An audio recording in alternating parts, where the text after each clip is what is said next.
Utu, deus sumério do sol e da justiça, com um pé sobre o ônfalo, tendo raios, água e relâmpagos em suas costas. Pois é, essa imagem deveras reveladora.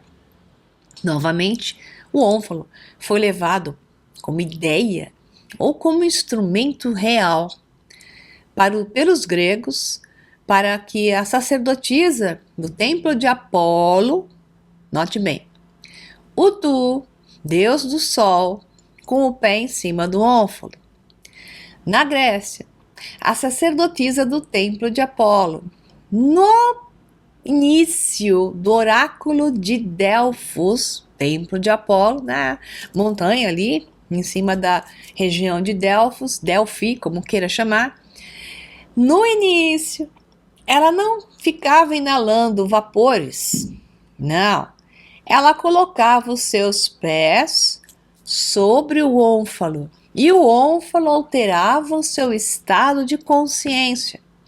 Esse é um relato que está no meu inacabado, difícil de acabar, porque não tenho tempo, terceiro livro, O Sol Negro, é a batalha final, se chama esse terceiro, aonde eu entro com logo a história da batalha que ocorreu ali no oráculo de Delfos, quando o rei Breno, que era não vou contar a história, vai.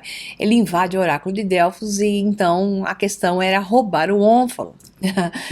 Esse ônfalo foi levado, segundo consta em alguns ramos da história, pelos Illuminati, verdadeiros pitagóricos, né? E é uma longa história. Então, este ônfalo fazia com que o estado alterado de consciência ocorria, porque relâmpagos, água, raios sobre as costas, que também está nesse meu terceiro capítulo, que eu já escrevi faz 1 ano e meio, e eu não consigo. Terceiro livro que tá mais ou menos, não tá longe do terceiro capítulo, por sinal. E eu não terminei, infelizmente, mas eu vou terminar esse ano. Porque o que acontecia era exatamente um processo em que aqueles que tinham capacidade de serem supercondutores, ou seja, de deixar a energia percorrer o seu corpo, tinham uma frequência certa para que o ônfalo, que supostamente continha uma estrela de Shamash, que é o motor, uma engenharia, que supostamente poderia estar dentro daquilo que se chamou de Arca da Aliança. E são todas correlações válidas, porque este instrumento, aparelho, gerador digamos, de supercondução energética e fonte de energia, que era a tal estrela de Shamash, o Tu, Deus Sol, ele os colocou em vários lugares do planeta, porque não era só uma, eram vários geradores. Por isso que você tem o Templo do Sol em Coricancha. Sempre há um Templo do Sol, né? E é um sistema, um motorzinho, gerador de energia, de raios e por aí vai. Quando eu entrar no módulo 2 e fizer algumas correlações, isso vai ficar bem claro para você. Então isso era um instrumento que existia. Inclusive no Peru nós vimos lá, eu gravei uma entrevista, né, com um dos guias que falou lá a versão, digamos, pré-inca do povo andino a respeito do ônfalo. Eles têm um ônfalo de pedra idêntico a esse daí, idêntico ao de oráculo de Delfos, Delphi ou Delfos, só que dentro da mitologia do ovo. Eles perderam o conhecimento por completo. Neste caso, o que o Utu faz é colocar o seu pé descalço, tal qual os faraós também andavam descalços, os sacerdotes andavam descalços no tempo das primeiras dinastias, quando essa tecnologia ainda estava presente, né? As pirâmides estavam, que eu chamo de vivas, produzindo um processo de produção, acumulação, transmissão e recepção energética junto com os obeliscos que faziam esse processo, mas tinha que ter um motor central. Esse motor central era aquilo que se chamou de Sol. Então o Deus Sol estava encarregado de cuidar dessa parte, era como o ministro das usinas e da eletricidade, da energia, né? Então isso era o ministro da energia. No início, quando os deuses estavam na Terra, e habitavam com os homens até 3500 a.C. Okay? Daí que alguns pegaram uma ideia da pedra, a pedra sagrada, e fizeram algumas alterações que às vezes não tem nem muito a ver, exceto o chapeuzinho. Dá uma olhadinha no trono aqui, que está na abadia de Westminster, né? Debaixo da cadeira, no trono onde é feita a coroação, existe uma pedra da fundação que, claro, devido à corrosão que foi feita, né, judaica cristã, é dito que era a pedra de Jacó, onde Jacó deitou sua cabecinha e teve lá um sonho, né? Mas se você olhar o trono e olhar o chapéuzinho de Utu, você vai entender muita coisa aqui. Só que em vez de pôr o pezinho, eles colocam o bumbum, mas tudo bem, dá na mesma. E o pezinho tem que estar elevado, né? Então, isso tudo são apropriações de um passado para lhe dar direito a reclamar uma história baseada na origem. Você não deixou de ver o triângulo aqui, e os raiozinhos, né? Muito bem, vamos em frente.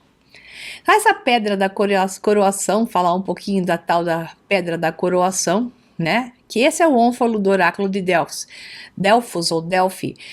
Nessa época aqui, você tem o ônfalo aqui do lado, ele já era uma pedra, porque o ônfalo foi retirado quando então ainda era um objeto tecnológico, prateado, cheio desses dorjes, interessante, que a réplica que ficou no oráculo de Delfos tinha exatamente os geradores vril, que eu chamo nos meus livros, que são esses dorjes ou vajras, muito utilizados na Índia, no Tibete, né?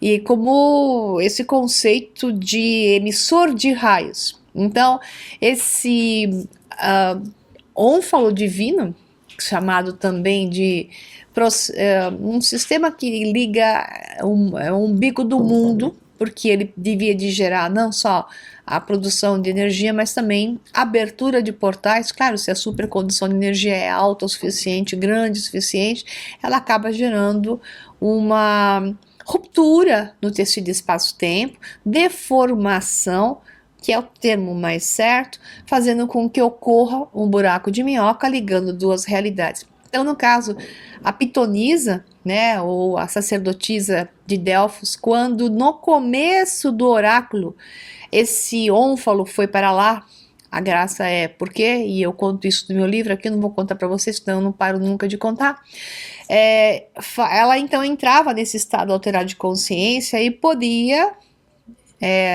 conversar com Apolo, né, Utu.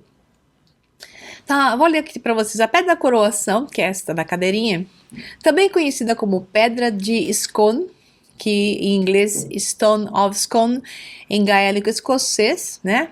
É uma pedra fadada, também outro termo em inglês, feita de arenito vermelho, que foi usada durante séculos na coroação dos monarcas da Escócia e mais tarde dos monarcas da Inglaterra, do Reino da Grã-Bretanha. Então, historicamente, o artefato foi mantido agora em ruínas, abadia de Scone, perto de Perth, na Escócia.